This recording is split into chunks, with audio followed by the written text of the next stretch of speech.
Gdy świnia wchodzi do pałacu, nie staje się królem, tylko pałac staje się chlewem.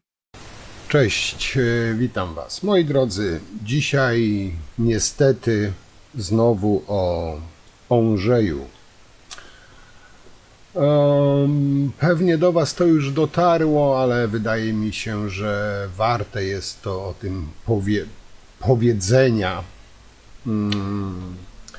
Nasz naczelny klaun bawił się w czeskich Budziejowicach, bo tam odbył się zlot kundli Putina z udziałem Orbana, Pellegrini czy Fico z okazji 80. urodzin byłego prezydenta Czech Milosza Zemana. No takiej gratki oczywiście nie mógł przepuścić nasz klaun z pałacu i dumnie reprezentował ze swoimi takimi, wiecie, wyreżyserowanymi minami. Także tak, nie przesłyszeliście się, moi drodzy. Nasz Duduś poleciał na urodziny do jednego ze znanych z prorosyjskich sympatii byłego prezydenta Czech Milosza Zemana. Byli tam m.in. Viktor Orban, Robert Fico czy Peter Pellegrini oraz oczywiście były kanclerz Niemiec i bliski współpracownik Putina Gerhard Schröder. No naprawdę doborowe towarzystwo, ale jak wiecie, Duda lubuje się w takich komunistycznych mętach i lubi z nim przebywać, tak jak był w Chinach, to też samymi, można powiedzieć, przyjaciółmi się otacza, sama śmietanka towarzyska.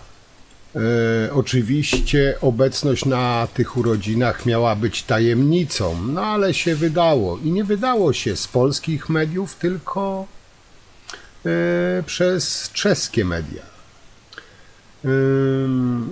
Powiem Wam, że myślałem, że Duda mnie tak naprawdę niczym nie zaskoczy, ale ten człowiek nie przestaje, on nie potrafi żyć, jak się nie zrobi obciachu. Zresztą zaraz do tego tematu wrócę. Chcę Wam wrzucić króciutki fragmencik z przemówienia Dudy w ONZ-cie. Oczywiście to nie jest z tym powiązane, bo żaden przyzwoity człowiek się z komunistami czy putinowcami nie zadaje, ale to są przyzwoici ludzie. Ja teraz mówię o czym innym. Duda przemawiał w ONZ-cie, to taka wrzutka, można powiedzieć. I powiem Wam, że tego jego pieprzenia nawet kamerzysta nie zdzierżył. President of the 79th session of the United Nations General Assembly. Poland fully supports your mission, sir, and wishes you every success. I also... Ale wracając do tematu, tak jak wspomniałem, Duda bawił się w ostatni weekend na urodzinach prorosyjskiego byłego prezydenta Czech Milosza Zemana. Była to, jak zapewnia kancelaria prezydenta, prywatna wizyta, ale co nie powinno zaskakiwać, Duda poleciał państwowym samolotem za państwowe pieniądze. I tej wizyty nie ujawnia na stronach prezydenckich. Na imprezie był, jak wspomniałem, również Orban i antypolski Babisz. Tak jak powiedziałem, doborowa śmietanka towarzyska.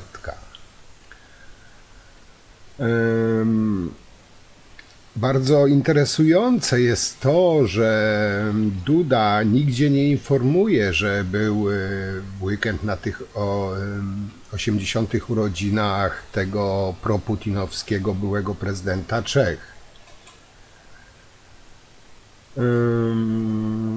I tutaj na tej imprezie całej, na tym sabacie putinowców, oprócz Ficy, Orbana,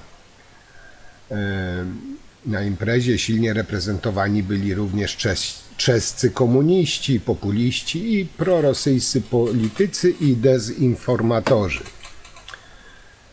Po raz kolejny powtórzę, śmietanka towarzyska, a Duda idealnie wpisuje się w to towarzystwo. I co najzabawniejsze w tym wszystkim, ten Duda, ten mąż stanu, polityk pierwszej ligi światowej polityki. A nawet jego dobry kolega, właśnie przyjaciel, ten proputinowski były prezydent, solenizant notabene, nie rozpoznał tego światowej klasy polityka Andrzeja Dudy.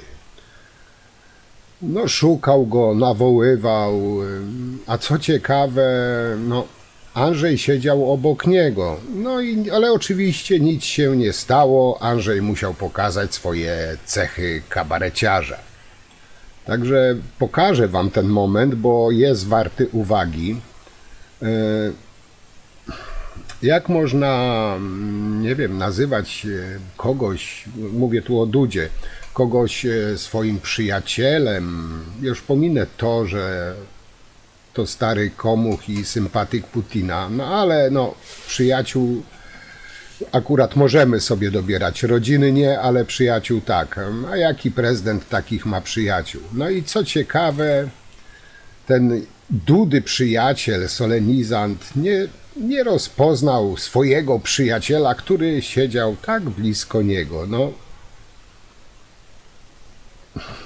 To chyba samo się komentuje. Ale tak to już jest, moi drodzy, z naszym Andrzejem. Trump go olał ciepłym moczem, a jego kolejny przyjaciel, czeski komuch, go nie rozpoznał. I tak pomyślcie sami, pojechać na urodziny emeryta, jednego z najbardziej prorosyjskich polityków, spotkać tam innych obecnych prokremlowskich polityków, a na koniec nawet nie być przez tego dostojnego jubilata dostrzeżonym. Tak potrafi tylko i wyłącznie nasz wybitny mąż stanu, prezydent Andrzej Duda. Powiem wam, komedia godna Czeplina. Także już wam wrzucam ten fragment filmiku, tylko dodam taki mój komentarz. Czeski jubilat, Ziman wołał po sali, gdzie je polski prezydent? Ja go nie nadwidem, chociaż Duda siedział prawie obok niego. Powiem wam, że rozbawiło mnie to niemal do łez i pomyślałem, że muszę się z wami z tym podzielić, bo taki obciach, taką żenadę może zapewnić nam tylko i wyłącznie nasz Andrzej. Zobaczcie zresztą sami. President of Poland, Andrzej Duda. I do not see him. Where is he? It is bicycle, long term horizon. Moi drodzy, śmiechy, chichy, ale na poważnie to można tutaj chyba śmiało powiedzieć, że swój najlepiej czuje się wśród swoich. Urodziny Zemana naszpikowane ludźmi przychylnymi Putinowi, rzecznikami jego interesów, zgromadziły tych, którzy myślą podobnie, reprezentują podobne wartości. Marzy im się podobny model państwa. Czy to, takie specjalnie dziwne, że przy tym stole zasiadł również pisowski rezydent Andrzej Duda. Na tym przyjęciu gościli nie tylko przywódcy państw, ale też czescy politycy i to głównie przedstawiciele ugrupowań eurosceptycznych, prorosyjskich i radykalnych, tak jak na przykład Komunistyczna Partia Czech i Moraw. Zresztą sam Zeman jeszcze w czasach swoich 2 kadencji uchodził za polityka o ogromnej sympatii do Rosji. O tym, że w tym towarzystwie bawił się też Duda, tak powiedziałem, polskie społeczeństwo dowiedziało się nie z oficjalnej strony kancelarii prezydenta, nie z prawicowych mediów, ale z czeskich mediów. Głos w tej sprawie zabrał też szef Ministerstwa Spraw Zagranicznych Radek Sikorski, który miał odradzać tą podróż. Ale jak powiedział jeden z urzędników Dudy, że to była prywatna wizyta, prezydent niczego nie konsultował z MSZ-em. I tu jeszcze raz, Duda poleciał do Czech rządowym samolotem, ale jego kancelaria nie zamieściła informacji na ten temat na stronie internetowej. Po prostu Duda jeździ na prywatne sabaty komunistów, putinowców za pieniądze podatników. Tak się bawią, tak się bawią. I tak jak wspomniałem, moi drodzy, Władysław Bartoszewski oraz Radek Sikorski podkreślali, że MSZ odradzało Dudzie wizytę na urodzinach Milosza Zemana. No ostatecznie Duda olał ich, nie wziął ich apeli pod uwagę, no bo wiecie, kraj krajem, urząd prezydenta urzędem prezydenta, ale sabat komunistów no nie mógł sobie odpuścić. Zresztą nie wiem, czy o tym wiecie, sama postać Zemana no, wywołuje wiele kontrowersji, gdyż przez lata okazywał prokremlowskie oraz prochińskie sympatie. No akurat tu w przypadku Dudusia jest dokładnie tak samo. Na przykład w 2017 roku podczas jednego ze spotkań z Putinem, mimo wiedzy o atakach reżimu Putina na media i zabójstwach dziennikarzy w Rosji, na przykład Anny Politowskiej, razem właśnie Zeman razem z Putinem sobie żartowali, że upłynnia dziennikarzy, twierdząc, że jest ich za dużo. To teraz sobie pomyślcie, co Duduś myśli. Może on też będzie chciał upłynniać polskich dziennikarzy nieprzychylnych partii. Okej, moi drodzy, teraz pozwólcie, że takich gości honorowych Zemana wam przedstawię. No, na pierwszym miejscu oczywiście nasz Andrzej Duda. Przedstawiać nie trzeba. Prezydent dumnej Rzeczypospolitej, patriota, katolik, zwierzchnik sił zbrojnych, no nasza duma narodowa. Następnie Viktor Orban. Przedstawiać chyba także nie trzeba, główny proruski hamulcowy w Unii Europejskiej. Oddany trumpista, wielbiciel autorytaryzmu, Obajtka, lewej kasy i Putina. Kolejny, Gerhard Schröder, były niemiecki kanclerz, ulubieniec Putina. Rusofil, gość na finansowej kroplówce Gazpromu, były członkiem honorowym klubu Borussia Dortmund, ale wyróżnienie zostało mu odebrane za popieranie reżimu Putina po wypowiedzeniu wojny na Ukrainę. Dalej, Robert Fico, premier Słowacji, znany głównie z zamachu, którego padł ofiarą oraz autorytarnych i proruskich poglądów. Taka mniejsza kopia Orbana. Kolejny, Peter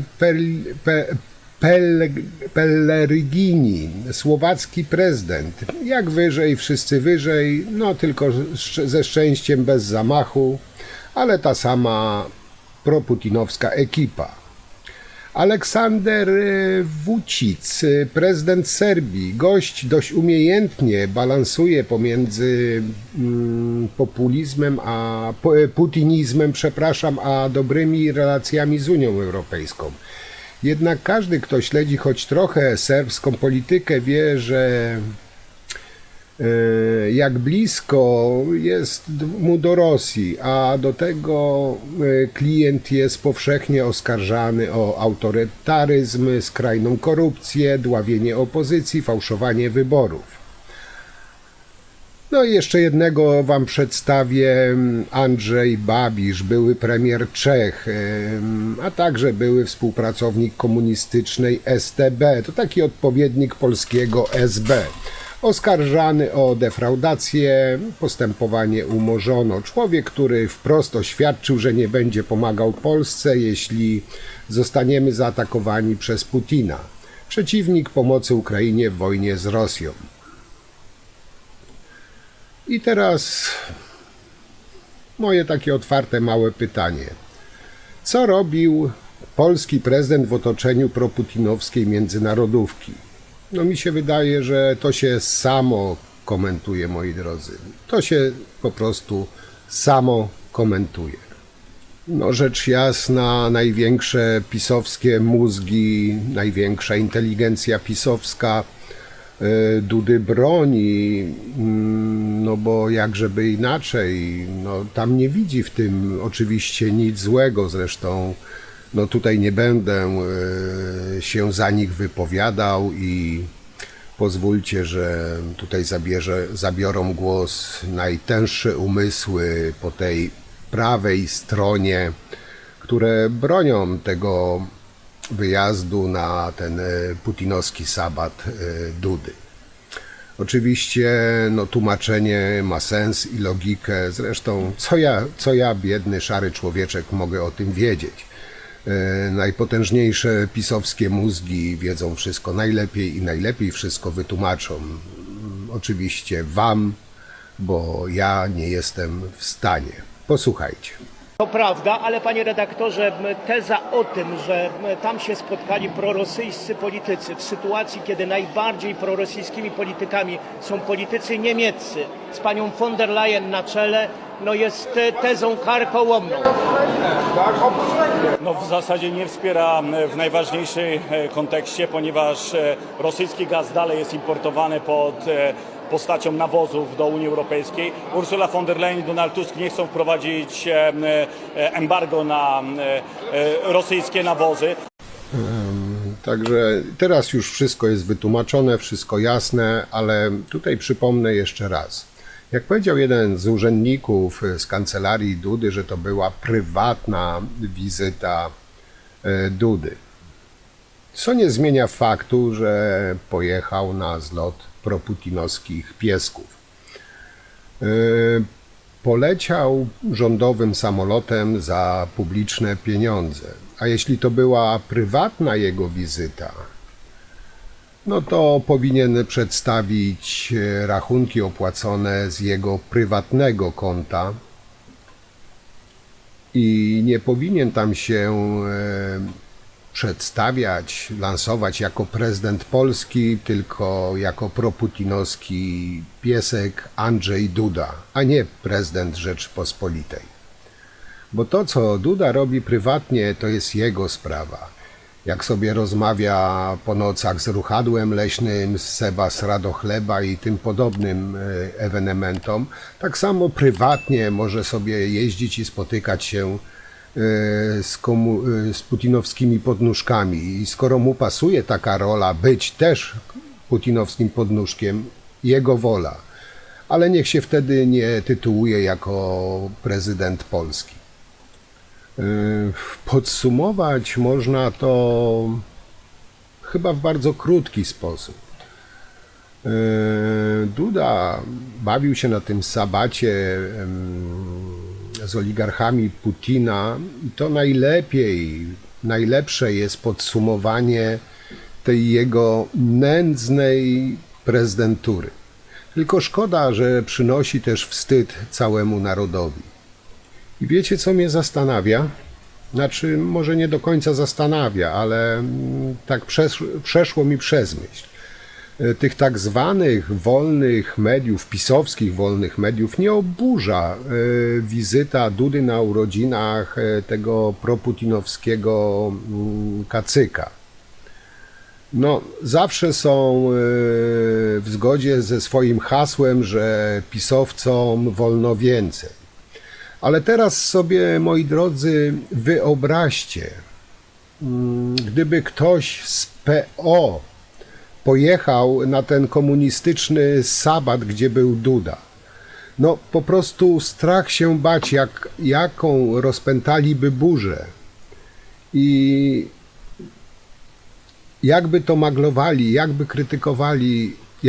Ja już widzę, naprawdę widzę oczyma wyobraźni samego Jaśka Kowalskiego, który, nie wiem czy wiecie, to też jako ciekawostka, wypisał się z PiS-u, ale już się z powrotem wpisał do PiS-u. Także tego nie będę poruszał, ale wyobraźcie sobie, teraz uruchomcie wyobraźnię i wyobraźcie sobie, że to nie Duda, a Tusk pojechał na spotkanie, na ten sabat proputinowskich piesków. Wyobraźcie sobie, jakby ujadał nasz Jasio Kowalski. Donald Tusk i jego partia. Donald Tusk, prawa ręka Donalda Tuska, Donald Tusk, koleżanka Donalda Tuska, Donald Tusk. Programem Donalda Tuska jest Donald Tusk. No i tak na koniec, może też jako mały spoiler kolejnego tematu, zobaczymy, ale tak, nasz Andrzej Sebastian Dudu w weekend bawił się u Zemana z kumplami Putina, a dzisiaj, nie wiem czy już słyszeliście, mówi, że obecna władza zostanie obalona i nie wiem, czy szykuje zamach stanu, dostał nowe instrukcje od swoich kolegów, od swojego przyjaciela Komucha, czy tam może go przeszkolili, nie wiem, ale no, Duduś prawdopodobnie szykuje zamach stanu, będzie rozwiązywał polski Sejm. Powiem wam tak, już nieraz mówiłem, kto mieszka w Polsce, ten z cyrku się nie śmieje, szczególnie, że pierwszy klaunem RP zrobił cyrk z urzędu prezydenta i myślę, że tą puentą zakończę ten dzisiejszy mój monolog. Krótko, zwięźle i na temat. Oczywiście piszcie, komentujcie, oceniajcie. Ja wam już bardzo dziękuję. Dziękuję szczególnie bardzo wszystkim za komentarze. Naprawdę lubię, jak piszecie, jak się udzielacie. Zresztą nie będę się powtarzał. Wszystkim bardzo, bardzo dziękuję. Wszystkich serdecznie pozdrawiam. I no cóż, do zobaczenia przy następnym materiale, prawdopodobnie też jutro, bo auto będę miał dopiero pod koniec tygodnia, także jesteście skazani na mnie z dnia na dzień. No ale jak wróci auto, to znowu będę miał mało czasu, no takie życie. Ale korzystajmy z tego, co jest. Także to na dzisiaj tyle. Do zobaczenia, trzymajcie się, cześć.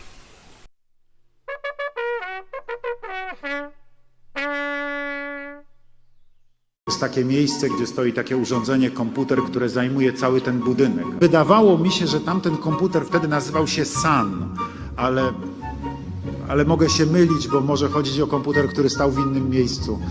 Pamiętam natomiast na pewno, że mówił mi, że ten komputer zajmuje cały ten budynek, co muszę Państwu powiedzieć, było dla mnie kompletnie niewyobrażalne wtedy i nie myślałem, jak to komputer może zajmować cały budynek, w ogóle co ten komputer robi, liczy, no ale jak liczy i po co? Musi mi się job policzyć, mówił do mnie, pamiętam. Miał albo karty perforowane, jak Państwo też pewnie pamiętacie, przynajmniej niektórzy. Miał też takie wielkie bloki, te duże takie, z wydrukami swoich